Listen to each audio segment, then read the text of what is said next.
जय माता दी, जय माँ शेरों वाली।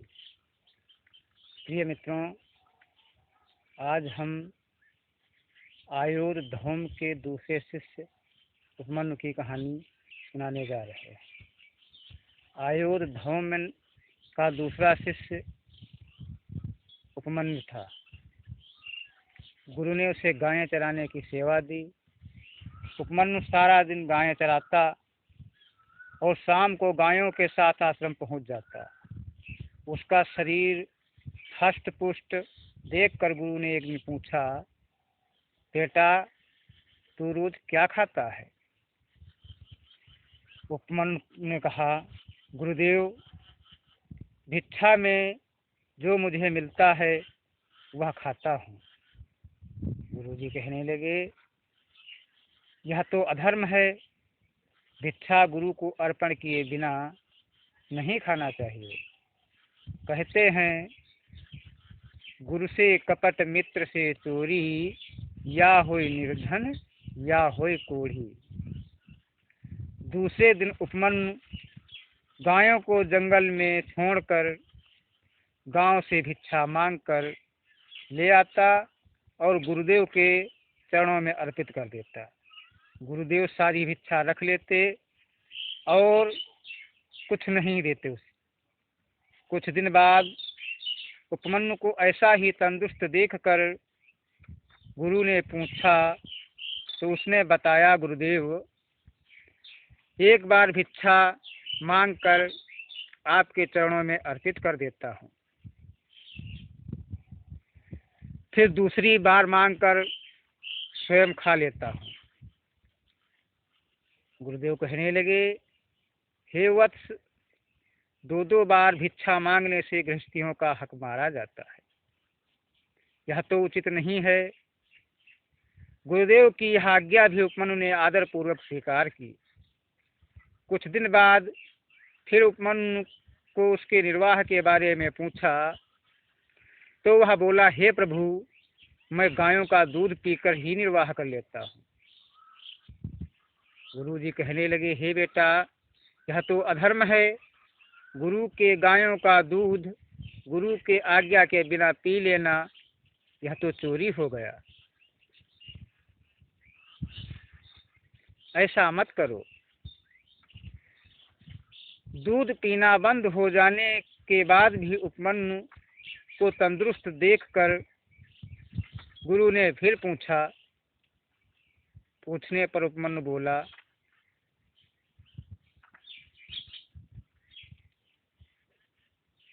कि हे गुरुदेव, अब मैं गाय का दूध नहीं पीता हूँ। गाय का दूध बछड़े पीते हैं। तब थोड़ा भेन बाहर आ जाता है, मैं उसे ही चाट कर संतोष कर लेता हूँ। तो गुरुदेव बोले कि हे बेटा, तुमको ऐसा करते तुमको ऐसा देख कर बछड़े ज्यादा फेन बाहर छोड़ते होंगे और स्वयं भूखे रह जाते होंगे। ऐसा करने पर बछड़े बेचारे भूखे रह जाते होंगे। यह उचित नहीं है। अब उपमन्यु के लिए भोजन के सब रास्ते बंद हो गए, परंतु गुरु के प्रति अहोभाव और श्रद्धा में लेश मात्र भी फर्क नहीं हुआ। गुरु द्वारा सौंपी गई सेवा चालू रही। बहुत भूख लगती तो कभी वृक्ष या वनस्पति के पत्ते चबा लेता। एक बार क्षुधा पीड़ित भूख से व्याकुल उपमन्यु भूल से आक के पत्ते खा गया और उसकी आंखें चली गई। आंखों से दिखना बंद हो गया। रास्ता न दिखने के कारण वह एक कुएं में गिर पड़ा।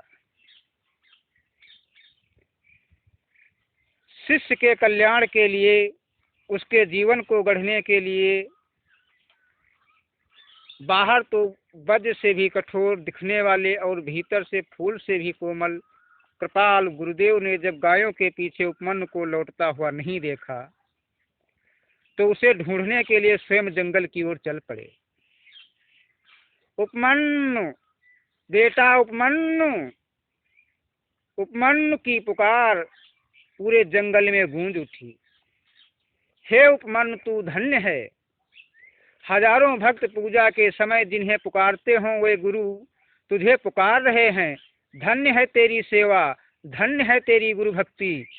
गुरु के मुख के द्वारा अपने नाम का उच्चार सुनकर कुएं में से उपमन्यु ने उत्तर दिया। कुएं के पास आकर गुरु ने सारी हकीकत जानी और आंखों के उपचार के लिए देवों के वैद्य अश्विनी कुमार की स्तुति की। स्तुति करने के लिए उपमन्यु से भी कहा कि हे पुत्र, तुम भी अश्विनी कुमार की स्तुति करिए। उपमन्यु की स्तुति से तुरंत ही वहां पर अश्विनी कुमार जी प्रकट हुए और उसे आंखों की दवा के रूप में कोई मिठाई खाने को दी। उपमन्यु बोला, अब मुझसे गुरु की आज्ञा के बिना कुछ भी नहीं खाया जाएगा। तो अश्विनी कुमार कहने लगे, यह तो दवाई है, इसे लेने में कोई हर्ज नहीं है। तुम्हारे गुरु की भी एक बार ऐसी ही अवस्था हुई थी, तब उन्होंने भी खा ली थी। उपमन्यु ने नम्र भाव से कहा, मेरे गुरुदेव क्या करते हैं यह मुझे नहीं देखना है। मुझे तो वे जैसा चाहते हैं, जैसा कहते हैं, तदनुसार ही मानना है। अश्विनी कुमार प्रसन्न हुए। उन्होंने उपमन्यु की आंखें ठीक कर दी। उपमन्यु कुएं से बाहर आया और सब वृत्तांत कहकर गुरुदेव के चरणों में गिर पड़ा।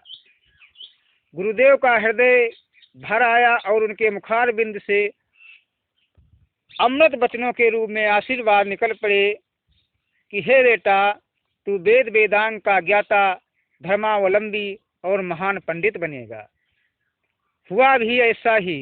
लाख लाख बंधन हो, ऐसे बाहर से कठोर दिखते हुए भी अंदर से शिष्य का कल्याण करने वाले ब्रह्मवेता सदगुरुओं को धन्य है।